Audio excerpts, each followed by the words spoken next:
The place is here. The time is now.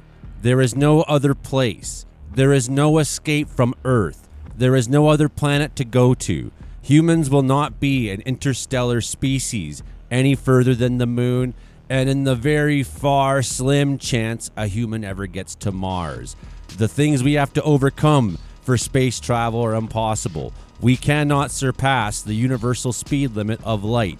We cannot travel the galaxy any faster than rockets can propel us, or ion engines, or any future technology can never reach the speed of light. We will not ever have the ability to create enough energy to get ourselves close to the speed of light. To even go to the next solar system over is a mere impossibility.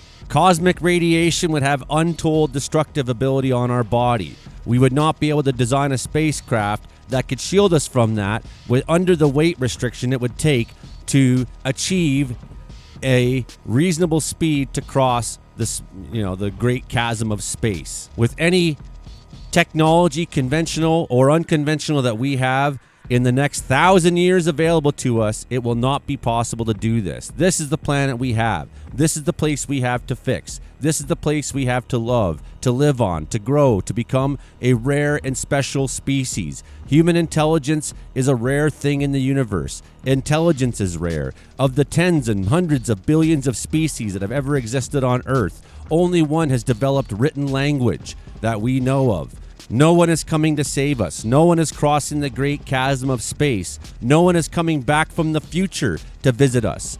There is no time travel. There is no outside hope. There is no chance that a God will save our planet for us and redeem us. No outside source is coming. It is only up to humans. The time is now. The place is now. There is no time travel. There is no space travel that is reasonably possible for us to fix or solve or escape the problems that we are creating here on Earth. I'm saying all this to you now because the state of what we are doing to planet Earth is dire, and it's very easy for people to be dismissive. It's very easy for people to seek the propaganda or the opinion or the thing that they want to hear and embrace it. But I ask you this: what is the logic of, if there is even a 2 or 5 or 10% chance that what we are doing as a species could irrevocably harm our planet and our own future? Is that not irrational to not give that 2, 5, or 10% chance all of your energy to deal with? Is risking the planet for ideology a reasonable perspective to have? You must give up on outside hope. You must give up on religious hope. You must give up on wishing the universe will come and save us, that some species will save us, that the aliens will save us, that humans will just somehow evolve and naturally grow into a higher state of being in which we change how we think, behave, and believe. The time is here now to force that. The place is now. We have no other alternative left towards us. The point of no return, the hellish hothouse. The world is closer than thought to a point of no return, after which runaway global heating cannot be stopped. Continued global heating could trigger climate tipping points, leading to a cascade of further tipping points and feedback loops. This would lock the world into a hellish hothouse, worse than the 2 to 3 degree temperature rise the world is on track to reach. Things are actually worse than all the climate scientists feared. They're as bad as I expected. Everyone was trying to be moderate. Everyone was trying to be reasonable because they wanted to not sound alarmist. They didn't want to sound ideological. They didn't want to sound like an extremist of some sort. So they dial back. They dial back their numbers. They dial back their numbers, and what's coming is, in fact, far worse than the numbers they dialed back to. They have done us a disservice by dialing back. The climate will be very different compared to the conditions of the last 11,000 years. The years in which the whole of human civilization has developed. At just 1.3 Celsius of global heating in recent years, extreme weather is already taking lives and destroying livelihoods across the globe. But at 3 to 4 Celsius, the economy and society will cease to function as we know it. As I was saying in my video yesterday, people like Elon Musk are well aware of it, and rather than try to avert this disaster, they have doubled down on their own wealth accumulation. Their plan is to build their own thing and leave the rest of us to burn in hell. The public and politicians are largely unaware of the risk of passing the point of no return. The group say that they are issuing their warnings because rapid and immediate cuts to fossil fuel burning are challenging. Reversing course was likely to be impossible once on a path to hothouse Earth, even if emissions were eventually slashed. It was difficult to predict when climate tipping points would be triggered, making precaution vital, says Dr. Christopher Wolf, who disagrees with my opinion that we should have been more alarmist. He's from the Terrestrial Ecosystems Research Associates in the U.S. Wolf is a member of a study team that includes Professor Johann Rockström at the Potsdam Institute for Climate Impact Research in Germany and Professor Hans-Joachim Schellnhuber at the International Institute for Applied Systems Analysis in Austria. Crossing even some of the thresholds could commit the planet to a hothouse trajectory. Policymakers and the public remain largely unaware of the risk posed by what would effectively be a point of no return transition. It's likely that we are destroying our beautiful planet and ourselves, this rare jewel in the galaxy. It's likely that global temperatures are already as warm or warmer than at any point in the last 12,500 years, and that climate change is advancing faster than many scientists predicted. Carbon dioxide levels are the highest they have been in at least 2 million years. Professor Tim Lanton, an expert on tipping points at the University of Exeter in the UK, says, "We are running profound risks on the current climate trajectory, which we can't rule out could turn us into a trajectory towards a much less habitable state of the climate for us. However, we don't need to be heading towards a hothouse Earth for there to be profound risk to humanity and our societies. These will already be upon us if we continue to 3 Celsius global warming." Scientists warned in 2018 of the prospect of a hothouse Earth.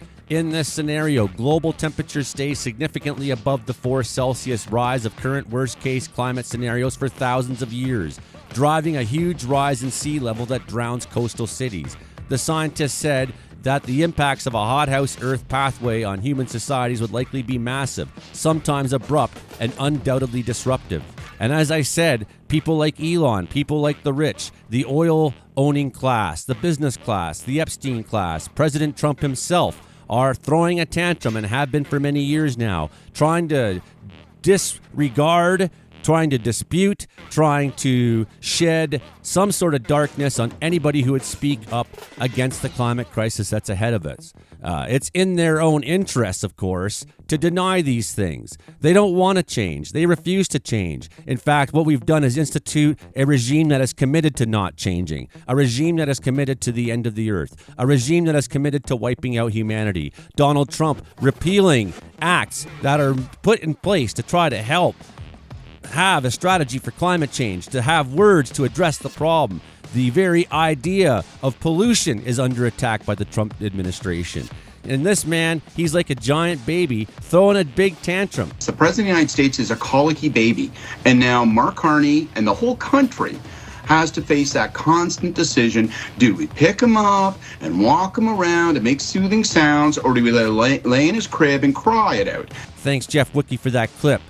Throwing a big tantrum. Yeah, he is. Wham, wham, wham, wham. We're all at the whim of these insane assholes that would literally push our planet and ourselves to the brink of destruction. And their only plan for it is to build their own little gated communities on their own little islands, whatever, their own little bunker system, and wait out the apocalypse while the rest of humanity suffers in the hothouse, in the hellhouse, in the droughts, in the fires, and all the shit that will come.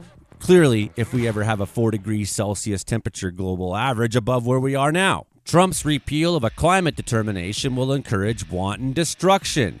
They removed the Environmental Protection Agency's ability to limit emissions. Effectively, the Environmental Protection Agency doesn't protect the environment at all anymore. Under Trump's regime, who are they protecting is the corporate class, the billionaire class, the class that owns these implements of climate destruction. The Trump's administration has repealed a 2009 scientific determination stating that the carbon dioxide, methane, and other greenhouse gases that we are emitting are harmful to human health. The consequences are dire. This would be uncontroversial in most countries, and it was the legal foundation of the U.S. federal government's ability to regulate pollutants that cause climate change. Its repeal is the most significant step by the Trump administration to roll back Democratic legislation.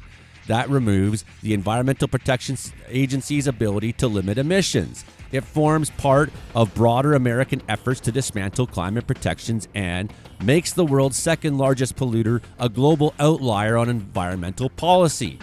The endangerment finding was made during Barack Obama's first term, when Congress was unable to agree on climate change legislation. It obliged the federal government to regulate 6 greenhouse gases produced by vehicles, power plants, and other sources on public health grounds, rather than on the basis that they contribute to global warming.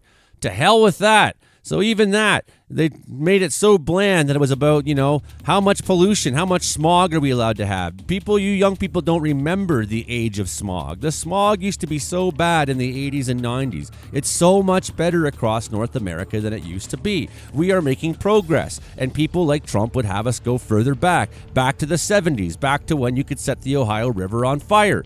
To hell with it, okay? Trump described it as a radical rule, which it's not. And he said it set back the American car industry, an industry that refuses to change or grow or adapt. I mean, this is an industry that threw away a chance to be a world leader. And instead they doubled down and said, no, fossil fuel. In fact, let's build bigger vehicles. Let's try to burn fossil fuels faster. And the automobile manufacturers and big oil companies shook hands and said, good job. Way to go, guys. And the White House called the repeal the largest deregulation in American history and claims it will make cars $2,400 cheaper on average. So we'll destroy the fucking planet Earth so that, some people can save, a couple $1,000 on some cars. Environmental groups warned of an increase in pollution, deaths, and asthma cases. Obama said the decision will make Americans less safe, less healthy, and less able to fight climate change. The reversal came after the U.S. Energy Department published a report last year that questioned well-established climate science. It was produced by a group of climate skeptics, contained mistakes, and was accused of skewing data. Last month, the federal judge ruled that the secretive way in which the group was formed violated the law. Conservatives and industry lobbyists have sought to overturn the endangerment finding for years without success. The U.S. Court of Appeals rejected lawsuits challenging the position in 2012 and 2023, saying there was an ocean of evidence to support it. This is of little consequence to Trump, who is called climate change the biggest con job ever. During his second term, he scrapped Biden-era initiatives to increase the adoption of EVs and opened up a vast tract of pristine Alaskan wilderness to oil and gas drilling. Trump has paused leases for all large-scale wind projects under construction in the U.S. and lambasted European allies as stupid people for buying Chinese turbines, claiming the country doesn't itself build wind farms. In fact, China has the world's largest wind capacity. China is becoming a world leader in green technology. China is starting to boom off of green technology, and they are now starting to see their emissions flatline. So all this argument over the years, well, China is the biggest polluter in the world. They got 1.4 billion people, and they aren't worse than the United States. Okay, so a recent analysis found that clean energy was behind more than a third of China's economic growth last year. Meanwhile, Deutsche Bank has warned that the U.S. would be close to recession if it weren't for huge AI spending, which has sparked fears of a bubble. After Trump's first term, the Biden administration reversed the decision to pull the U.S. out of the Paris Pact. But establishing a new finding would be a lengthy process, vulnerable to legal challenges. So they're going to tank the American economy, and while they tank the economy, they'll also tank all environmental regulations. So basically, you're going to have a country of almost third world proportions at some point in the United States near future. All it's going to take is for the dollar to become no longer the world standard. And what's going to happen? What's going to happen in the United States? The writing is on the wall. The end of the United States is clear. The problem is, how many people will they take down with them on their way down? It's possible they take down a whole planet. Don't tell me that humans can't change the climate. You know full well that a nuclear war would cause a nuclear winter. Why would that happen? Because human technology, human influence, human activity can change the outcome on planet Earth in terms of our climate. In fact, it can be a disastrous change. It can be a disastrous future. And it's not just nuclear weapons that could do this. The reason why nuclear weapons could do this is because the Earth is a fragile, beautiful blue orb with a very thin protective layer of an atmosphere. We are very lucky to have. It's really just a matter of kilometers above you where there is breathable oxygen. The world, you really take it for granted. There's no other world. There's no other world. And we are playing fucking, in Vegas as if, the stakes weren't high. The stakes are everything. The stakes are in, and it is so stupid to consider yourself an advanced species while you run the risk of destroying your fucking planet. One of the only planets of its kind for who knows how far. How far in the universe you'd have to go to find a planet that is this habitable, that is this blue, that is this beautiful, and you would see it all burn for the greed and profit of a few people.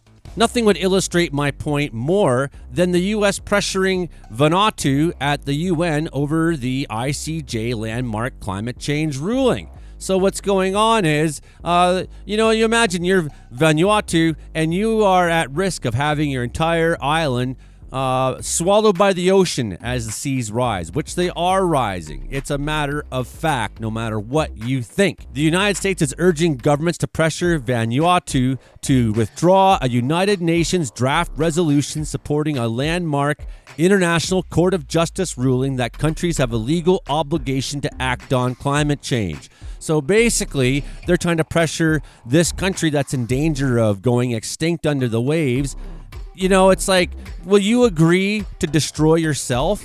That's how insane this is. So if you think that this doesn't apply to planet Earth on the large, this is just sort of where it begins. It begins by one place becoming uninhabitable, and we say, well, that's worth it, that's worth it, that's worth it, until it's out of control and we can't stop it, and then it affects all of us.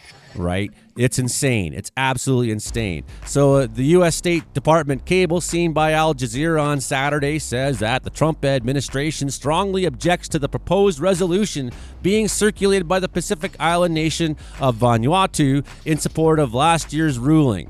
Holy. So they're basically like, no, you can't even defend your own right to exist. This is reported on the cable that it was circulated to all U.S. embassies and consulates this week, shortly after Vanuatu announced it was putting forward the draft UN resolution for consideration. So they're urging them to consider withdrawing its draft resolution. Can you just agree to go extinct? Okay. So the International Court has 15 judges. They considered tens of thousands of pages of written submissions and 2 weeks of oral arguments during the court's biggest ever case before delivering their verdict last year that states have a legal obligation to act on the existential threat of fucking climate change. The ICJ case took place after Vanuatu won the support of 132 countries in the UN to basically exist. It also came as the Trump administration sought to undo U.S. action on climate change at home and in the UN. The U.S. cable claims that Vanuatu's proposed UN resolution in support of the ICJ opinion was based on speculative climate models to fabricate purported legal obligations that seek to assign blame and encourage baseless claims. Holy cow. Responsible governments shouldn't allow themselves to be bullied by those that reject the global scientific consensus and continue to support reliance on harmful fossil fuels. Right? Vanuatu's UN Ambassador Odu Tevi said his country wants a vote on the resolution by the end of March and stressed it would ensure the clarity in the ICJ ruling strengthens global climate action and multilateral cooperation. Right? So, newspaper there has said that the draft resolution has been endorsed by countries including Barbados, Burkina Faso, Colombia, Jamaica, Kenya, the Marshall Islands, Micronesia, the Netherlands, Palau, the Philippines, Singapore, and Sierra Leone.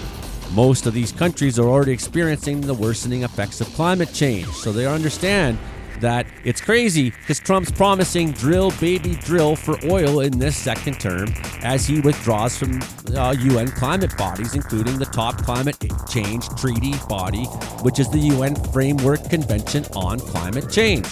Trump threatened to impose sanctions on diplomats who voted for a levy on polluting shipping fuels at the International Maritime Organization. So when I say that the revolution is absolutely in the interest of all things on planet Earth, I cannot be less direct. I cannot be any more serious. This is my brand new channel. I'm trying to save the planet, trying to save the world. I don't care. I don't care if that doesn't seem, that's not hillbilly enough for you up here. I love planet Earth. I live up here in the mountains. I love the mountains. I love the peace. I love the old ways. I love the darkness. I love the stillness. I love the silence. I love the animals. I love the beauty, the growing things, nature, the fresh air, the weather, the wind, the sky, the minerals, the rocks. I love it all. I'd fight for it all. I care about it all. Please subscribe. We'll see you next time. Bye now.